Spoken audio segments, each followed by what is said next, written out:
honest, undeniably great with the gift of intelligence, everlasting, professionally accounting currency, and numerous options. It is me, Huggie Pacino, and welcome to another video. Ladies and gentlemen, I love this series. Very educational, very informative. For those who think that this transformer, and the reason I say that is because I can't say the word trans because of the fact that I don't speak about this in a positive manner. I want to be clear on that. So if you're seeing this for the first time, the playlist is available. The transformers are replacing you. This is now part 5, ladies and gentlemen. I'm going to direct this video to anyone who don't feel bothered by this. This is a very special video. And I'm going to single out one individual, 12 views. I want you to listen to this video because this is why I say you should be bothered. As a parent, as a black woman, you should be bothered. Mainly as women, but as a black woman, you should be bothered by this. The ultimate problem, the ultimate attack on this particular thing is not just women. It's the children. So when y'all talk about black women are the least protected group in the world, and shout out to Tommy Sotomayor, because, you know, the first person to say that, it ain't black women that's the least protected group. It's children. Children are the least protected group in the world. Exhibit A. A California mom is speaking out and suing the Chico Unified School District for allegedly secretly transitioning her 11-year-old daughter without her knowledge or consent. The mom says the school's actions violated her parental rights. Senior correspondent Claudia Count is live in Sausalito, California with the story. Hi, Claudia. Hi, Mike. You know, schools call parents about their child for all sorts of reasons, but one California mom is suing because of the phone call she didn't get, the one telling her that her daughter was socially transitioning to a different gender. I just want them to stop keeping parents in the dark. I just want them to just stop keeping you in the dark and letting me holler it down. This is a fine-ass mom. Anyway, I want to also question this in defense of the school system in California, in Chico, California. I want to be clear here. This parent needs to socialize, needs to have an actual discussion. Let's say discussion. We're doing this in one take, by the way. Discussion with her child, because this type of thing should have been very clear to her before she discovered it by the school system. So this parent, in all fairness to the school system, isn't doing her job clearly. I don't think she should have found this out by the school system. She should have been finding this out by way of the daughter. But let's continue. California mom Aurora Regino's 11-year-old daughter was living a double life at Sierra View Elementary School. The 5th grader was a girl at home and a boy named Jaden at school. Regino. 5th grade. 5th grade. 1, 2, 3, 4. 5th grade. Ladies and gentlemen, anyone that doesn't be bothered by this, if you're not, but this doesn't make you angry as a woman, you should be. If it doesn't make you angry, you are the fucking problem. You are the problem. If I'm a man, I don't even have a daughter. I'm trying to have me one, but I don't have a daughter. But I do have a son. And I don't care who you are. If you have kids, this should bother you. If you don't even have a daughter, this should bother you, because you know what you got to do is you got to raise your son to grow up to date the opposite sex, if that's what you prefer. Even if he dates some, the same sex, regardless of whatever you find acceptable, you still have to worry about, I wonder if, let's just say you have a son and he wants to date the same sex. You still have to wonder if it used to be a woman. Wink, wink. And if you have a daughter, you have to worry if that particular guy is even a guy. You have to be concerned about the future of your children. You should be, if you're a parent. And it's always the parents who don't give a fuck. It's always the women who care less. And when you conditionally don't care, the men don't care. When everyone's conditioned to just not give a damn, what happens is we just turn a blind eye to it until it starts hitting the schools. Now it's attacking our children. But this is not something new. The research that I've done, this has been going on for decades. It's just becoming normal now, because normal is something that y'all have accepted. Dino is suing the Chico Unified School District to put a stop to their parental secrecy policy, which she says allows students to switch genders without parental notification or approval. They were talking to my daughter about different support groups in town. For the record, California has a law, a 10-year gap. Your 24, correct me if I'm wrong, I think it's like 24-year-old could talk to your 14-year-old child and you can't have them arrested. You can have some type of say-so, but legally it's accepted in California. I think it might be 23 and 13 or 23 and 14, but I know it's a 10-year gap or 9-year gap. Help me if I'm wrong. Somebody leave me a comment if I'm correct about that. But I know there's a gap where you could be 20, talk to a 14-year-old. You could. Yes. And I think it goes up to 23 or 24 years old. Legally. Sooner or later, these people, these alphabet trans people. I said trans. Can I get away with that? I'm on strike level now. These people are opening the door for PEDO philia. They're opening the door. Then you're going to start saying, wait a minute, this started off as cigarettes. Then it went from that to marijuana, to meth, to crack, to heroin. And then once everybody gets high on heroin, now you're saying, wait a minute, we should have did something when we started smoking cigarettes. Let's continue. Town to help her with her transition and then discuss breast binding with my daughter that I had no knowledge of. Regino's daughter has since identified once again as a female. Parents have the right to direct the upbringing and education of their kids. Kate Anderson is senior counsel and director of the Center for Parental Rights at Alliance Defending Freedom. These schools who are coming up with these policies where they push a child towards a gender transition and lie to parents about that are violating the United States Constitution. The Chico Unified School District declined our interview request, but addressed Regino's lawsuit at a recent school board meeting. We are currently researching these issues and consulting state agencies. Emotions from parents ran high. Not every kid seeking emotional support is a candidate for gender transition. My daughter, the last 2 years, has been asked for her pronouns on the first day of school. Policies of school districts that say if a child says, don't tell my parents, the educators will not tell their parents, essentially condones deception. In fact, it's teaching children.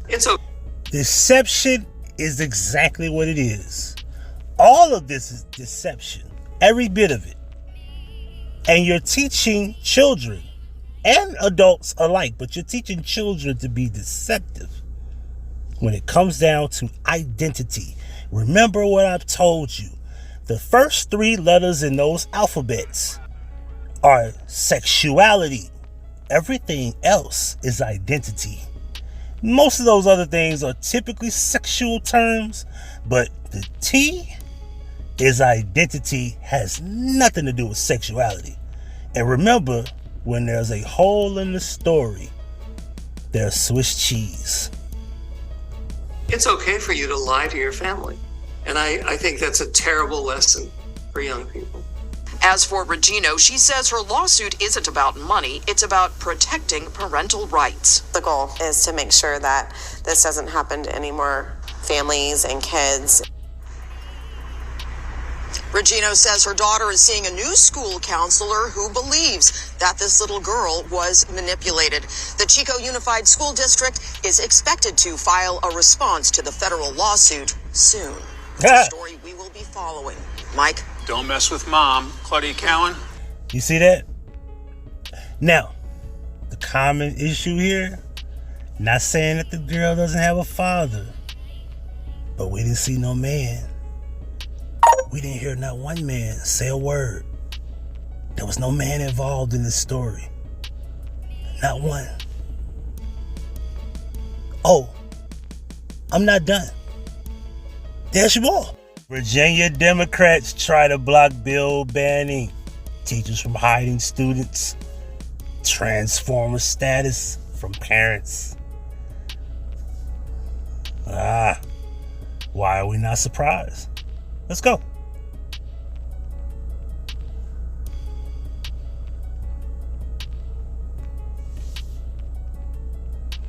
All right. Self-care starts at sunrise, smoothie. We got to add.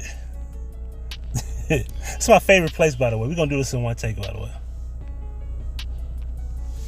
When you look at countries like China, in China, you don't really see this as a trend. It's not a part of society, because in the West, particularly in America, the entertainment industry, Hollywood, is trying to normalize this. And I think the reason behind it is, to, I guess, confuse kids and to almost weaken society and keep people fighting over pronouns. When people... Now, key thing you just heard, this is a transformer influencer, former one, by the way, that clearly states that this is the idea of confusion and trying to change society. You want to change society, you have to start from the root. You got to start from the root. And yes, we've gotten the adults who say that they don't care and we're not bothered and it doesn't bother me, and well, I'm a woman and I bleed and they can never be me. No, this is not about really being you. This is about replacing you. Because they've already changed definitions, like basically, like I've said, and I'm going to continue to say it. If you don't stand up as a group, as a large majority, if you don't stand up and do something, eventually you will cease to exist. You will be a person that stands next to so-called people who want to be you. They will be identified as you. And what happens is, you being a woman will not exist no more. But it's deeper than that. In the next 10 to 15 years, those kids that you just saw, the 5th grader, it's going to be 18 in 8 years. Less than 10 years, that will be an adult in college.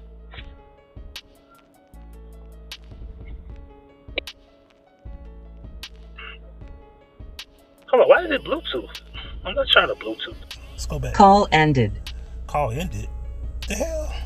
American values, and I don't think having surgery or pushing kids onto hormones is helpful to help these kids. They should be given support, counseling, guidance, but no, I don't think it's helpful to just prescribe some hormones or puberty blockers. Society pushes many. See, that's what I've been telling people. That's what they're doing to children. They're doing it to infants. They're doing it to babies, toddlers. Because eventually they're going to be that 5th grader who says, hey, I don't feel like a female. I feel like a male and I'm only 10 years old. When in reality, it was perfectly normal that if there was a boy who was just feminine, he was just feminine. If there was a girl, he was just masculine, she was just masculine. There's this thing called female, male. There's this thing called masculine and feminine, or femininity, masculinity. There's also this thing called estrogen and testosterone. But they're going to remove those things and then say, hey, you could be a they and them, and you could be a come on, like, for real? Like, we just removed the idea of being masculine and feminine. Testosterone and estrogen. Like, what? Chromosomes? Like, none of that matters no more? But I digress.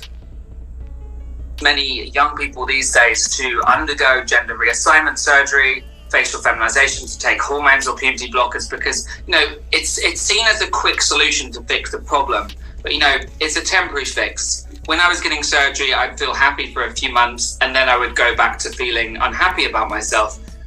And that's what they don't want to talk to you about. There are people out there right now who are regretting doing these surgical things to their body, taking these hormones, they're regretting a few of these people who have had those sex changes, who have shrunk their penises. Yes, I'm going there.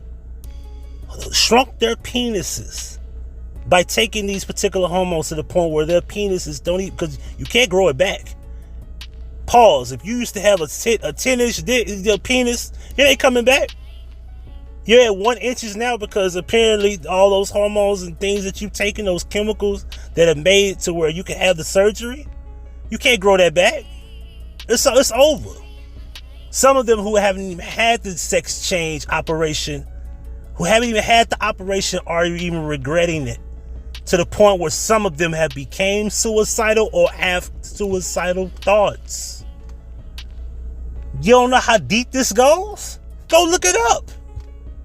I'm going to do some videos about those people, because there's a group out there, there's a community out there now who have regret doing any of this crap. Girls, men, and women alike. There are teenagers who regret even considering that they were females and considering that they were males when they weren't. And those hormones and chemicals have destroyed them mentally and emotionally. But you don't care, do you? I do. And I think the same is true with many cases of kids being pushed into transitioning. Originally, it started with hating the way I looked because I used to get bullied for my looks. And then it kind of evolved into gender dysphoria. And that really... It was a girl I met who I thought was extremely beautiful. And she said at one point when she was 15, 16 years old, she was overweight. She felt like she was a boy because guys did not find her attractive. Boys did not find her attractive as a teenager. Boys that she liked were calling her ugly because she was fat and she was big and she didn't have big breasts and she was unattractive because she was just a fat girl with flat chest, but she didn't have a real big butt either. But eventually she became 28 years old, 29. She filled out, her breasts came in, obviously, her booty, she lost a little weight and she got so much smaller and her butt, kind of filled out a little bit, and she became attractive, but she only became attractive according to what people said to her.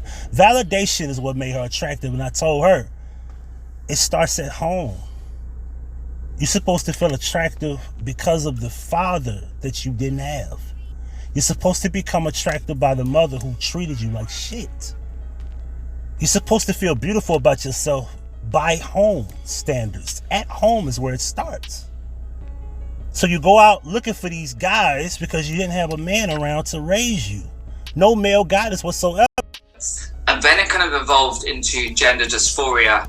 And that really stemmed from my childhood when, I used to be called a girl or feminine as a kid. So it kind of stuck in my head. So I started to question myself. I'd undergone some surgeries to try and look better.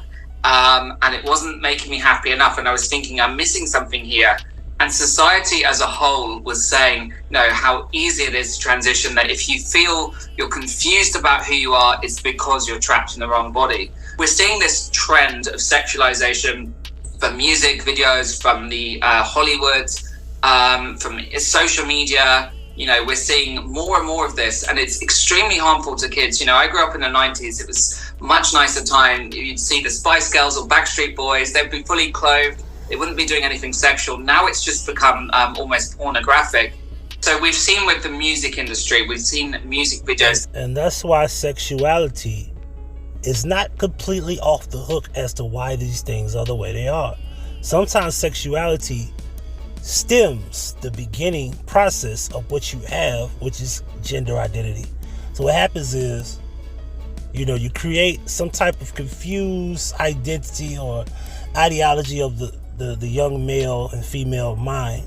And what happens is they grow into these ideas.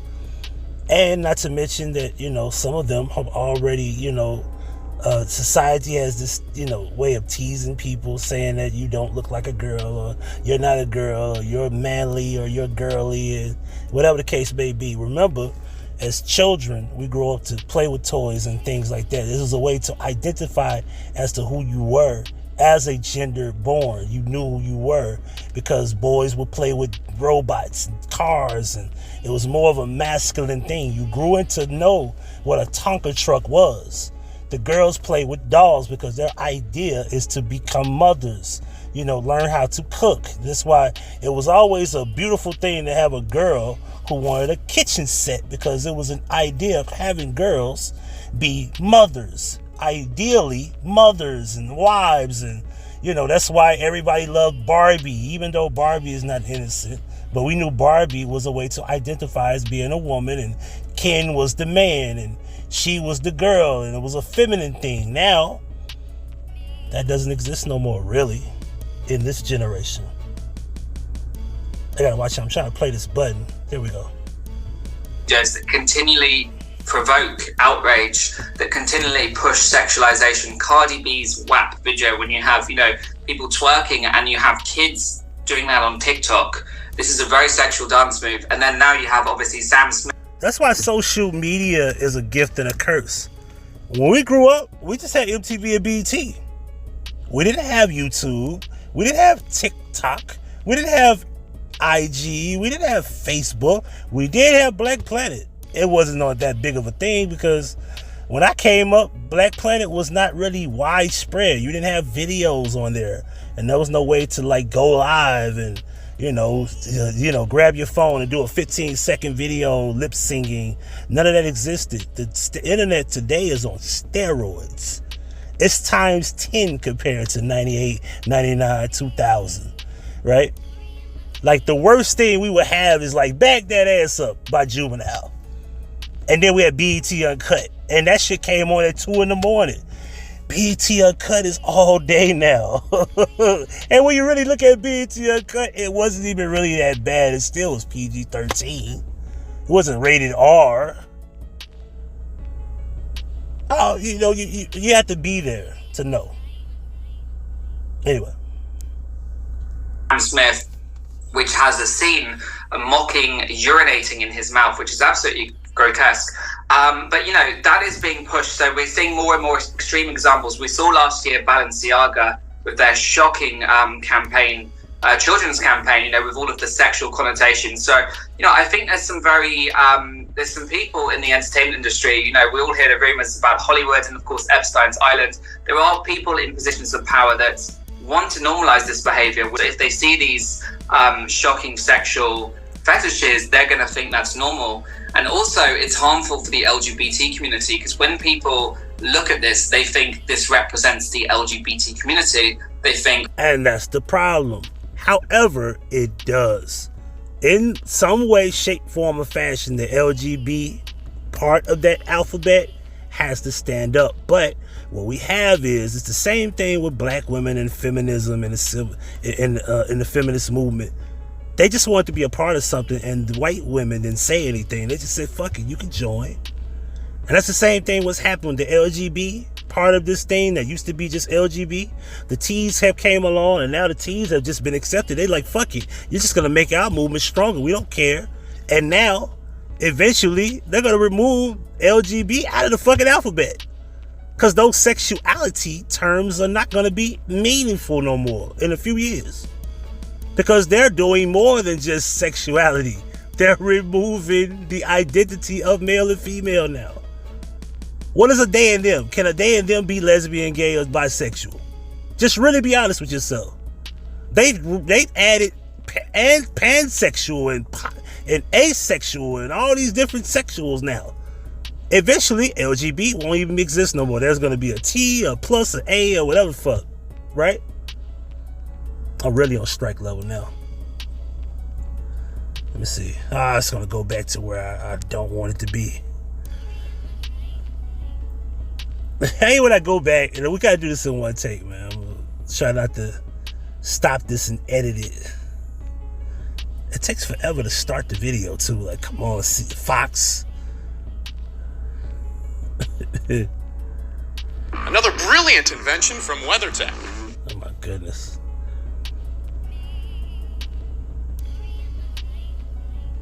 Like we ain't already have that invention.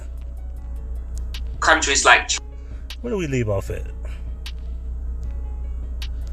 sexualization. Cardi B's WAP video, when you have, you know, people twerking and you have kids doing that on TikTok. This is a very sexual dance move. And then now you have obviously Sam Smith, which has a scene mocking urinating in his mouth, which is absolutely grotesque. But you know, that is being pushed. So we're seeing more and more extreme examples. We saw last year Balenciaga with their shocking campaign, children's campaign, you know, with all of the sexual connotations. So, you know, I think there's some very, there's some people in the entertainment industry, you know, we all hear the rumors about Hollywood and of course Epstein's Island. There are people in positions of power that want to normalize this behavior. If they see these shocking sexual fetishes, they're going to think that's normal. And also it's harmful for the LGBT community, because when people look at this, they think this represents the LGBT community. They think all trans people, all non-binary people are like Sam Smith. They're all into these sexual deviances, which is simply not the case. So people see Sam Smith and they think he represents the LGBT community. I think it's incredibly harmful. And it's the problem is that Sam Smith does represent it. It's kind of like how y'all try to remove Jeffrey Dahmer from that group because he was a gay homosexual male who just so happened was a serial killer. And he was also homosexual. And the victims, majority of them were homosexual, if not all of them. So they tried to remove themselves from any negative connotation, because you don't want to take the negative criticism of an actual person that actually was you. Remember, black people can't do that. You can't do that. We can't just say, oh, well, he doesn't represent us. We can't. Well, no. You take that L. You can't get all the fucking wins. Anyway. And it's just degrading, you know, seeing, you know, all those dancers and stuff doing all those sexual. I just think it's very degrading to show LGBT people in that light when you could do a more positive video that's more uplifting, maybe a love story, something romantic, you know, so to be about self-acceptance. Whereas, pay attention, they speak in code. Like this person, I don't know what it is, whatever. They actually have a point, and then they don't have a point, because now you try to like, you know, backtrack a little bit here, because you want to say, hey, you know, they should be shown in a positive light. Oh my goodness, come on! I tried to hit the button and it. I don't know. Should I just finish the last 20 seconds or just forget it? Let's just play this. Come on, this thing just. Oh my god. That's why I wish I had a laptop. We could do this a little quicker. It takes forever to start the video. Then I gotta play an ad and make sure I pause that or mute that rather. Let's get to the last 20 seconds here. All right there. Yeah. A love story, something romantic, you know, so to be about self-acceptance, whereas this is pushing kind of shocking ideas and trying to normalize that this is what all LGBT people are like. So I think it's highly offensive, and you know, I think Sam is doing. No, we don't all think all of you like that. We know all of you aren't, but there's a bunch of you people who are like that. Y'all are just as gross as most people. There's no strike against the group. You know, everybody that works, that's everyone that practices Islam does not blow up buildings. We know this. But there's no strike against the religion unless the religion shows that in practice. So no, you can't put that against the person. Is doing a very bad job of representing the LGBT community. But wait, there's more. We got one more. I'm going to just end this video with the 8-minute video of this bill that they passed. I'm going to just play that. No say so. Let's go. Thank you, Chair Becker-Finn and members. My name is Representative Lee Finke. My pronouns are she, her.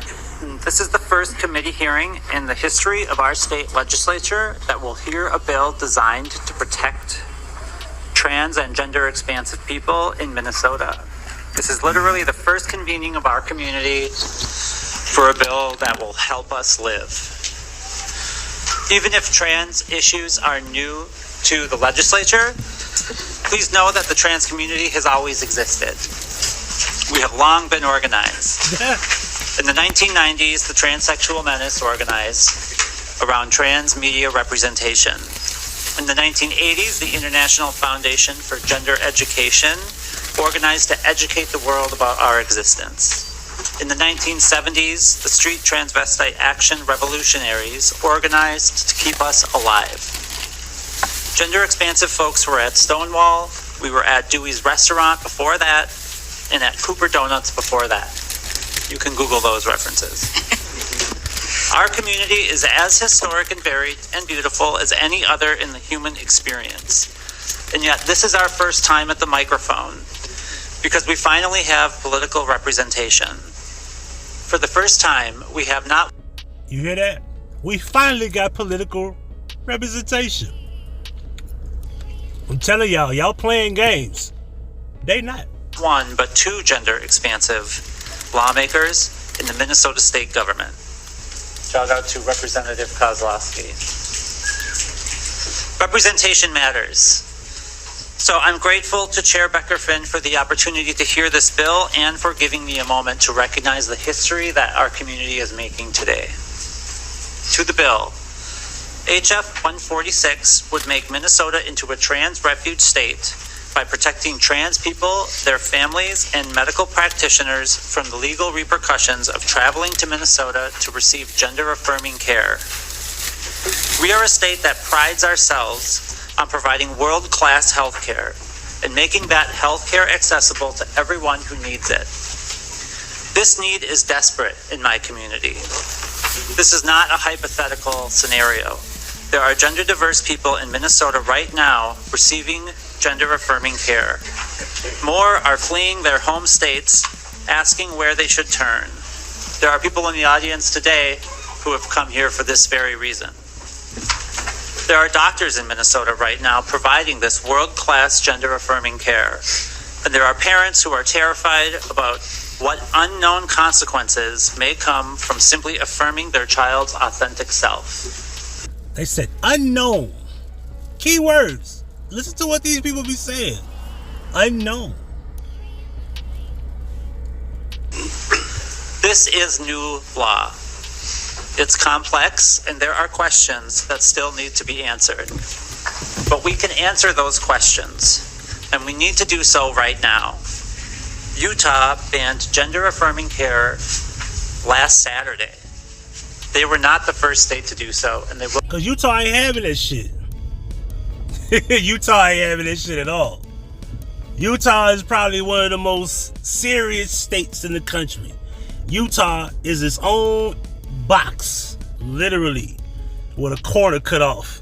And they will not be the last. Tennessee is close behind them. South Dakota is moving. Thank you, Tennessee. The organized political movement that has targeted my community is at work in every state that touches ours.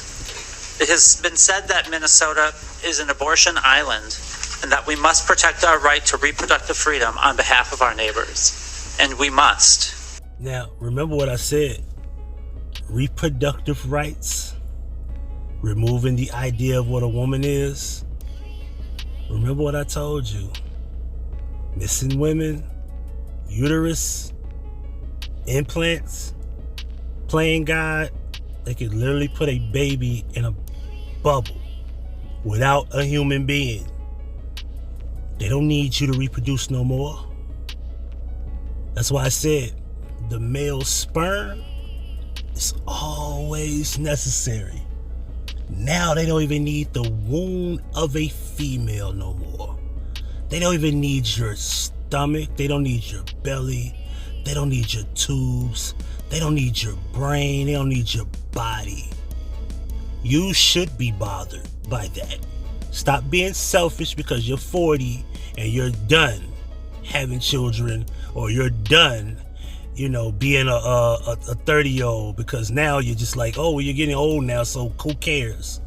No, you got to start thinking about the future, especially when you have children who eventually are adults or becoming adults. You got to start thinking like, yo, the future of our generation matters.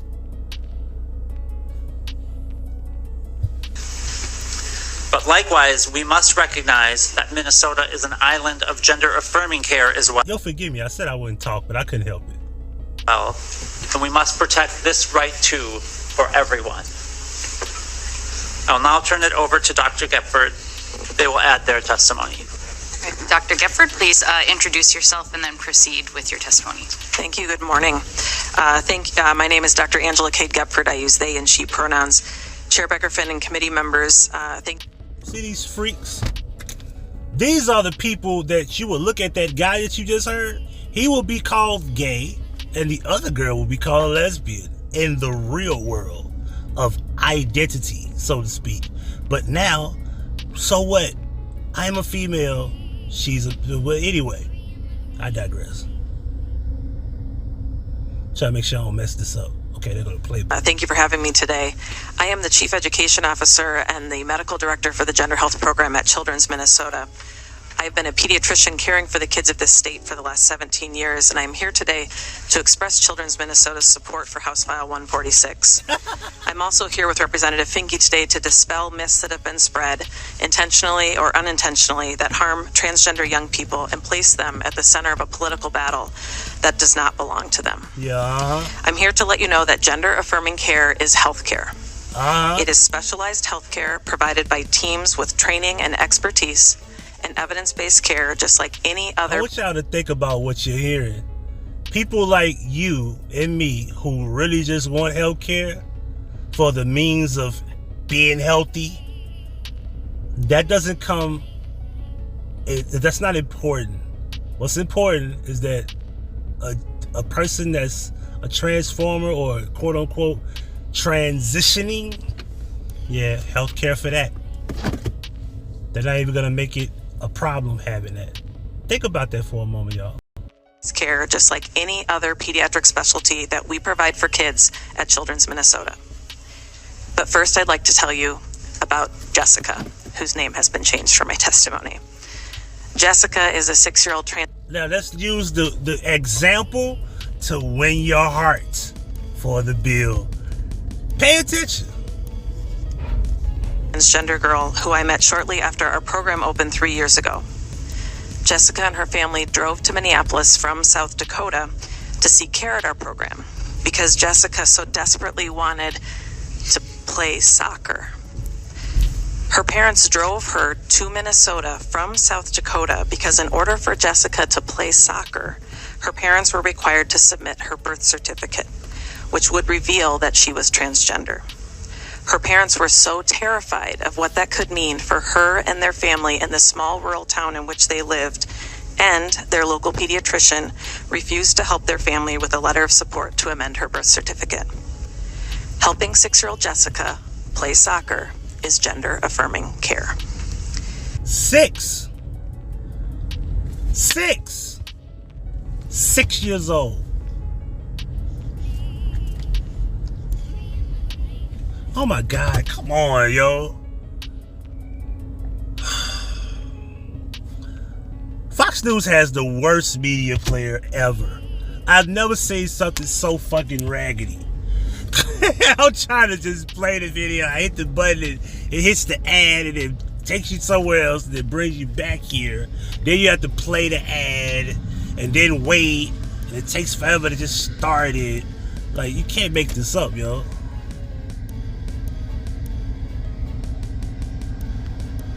There we go. Tell us about your bill. See, you have to hit that button, the play button right her there. Birth certificate, which would reveal that she was transgender. Her parents were so terrified of what that could mean for her and their family in the small rural town in which they lived, and their local pediatrician refused to help their family with a letter of support to amend her birth certificate. Helping 6-year-old Jessica play soccer is gender-affirming care. At its root, gender-affirming care is listening to, understanding, and supporting transgender young people and their families, and it includes both mental health and medical care. At Children's Minnesota, we follow guidelines outlined by... It includes mental health and medical care. Now I want you to ask yourself, do you not think this girl or boy wasn't introduced hormone blockers as an infant, a toddler? You don't think he was? I'll let you decide. By the World Professional Association for Transgender Health and the Pediatric Endocrine Society that are supported by every major medical organization in this country and across the world. The majority of care that we provide in our clinic involves no medications. It is about helping families answer questions about their developing child. We share information about non-medical interventions such as shapewear and voice therapy. For adolescents who are in their second stage of puberty, some may access reversible medications to suppress their puberty. Older young adults who are ready from a medical and mental health standpoint may access partially reversible gender-affirming hormones. All of our care is age appropriate. All of our care is provided with parental consent. We do not perform gender-affirming surgeries at Children's. Every day that I am in clinic, I hear from patients and families in this state who wonder if they will have to flee our state in order to continue to love and support their transgender child. There are thousands of Minnesota families listening to every single word spoken here today, knowing that their child's life and their family's future depends on the outcome of this bill. Across the country are domestic refugees, parents and children who are forced to leave the state that they currently call home to find a place where their children and families belong and will not be persecuted for their identities. So thank you, Representative Finke, for your incredible leadership on this historic and life-saving bill. This bill sends a message that we love and value and support all kids here in the state of Minnesota. Thank you. Thank you. I do have quite a few testifiers signed up. Next on the list, I have Dr. Mark Lynn.